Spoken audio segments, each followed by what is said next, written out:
How to enable Bluetooth HCI Snoop log filtering on Samsung Galaxy S26 Ultra.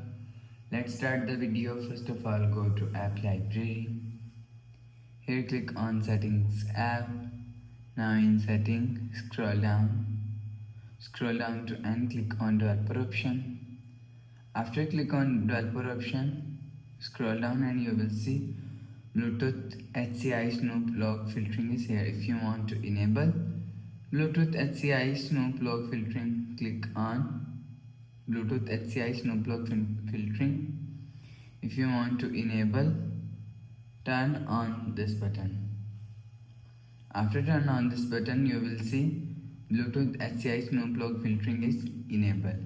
If you want to after enable Bluetooth HCI Snoop log filtering, go back to home screen. So that's how you can enable Bluetooth HCI Snoop log filtering on Samsung Galaxy S26 Ultra.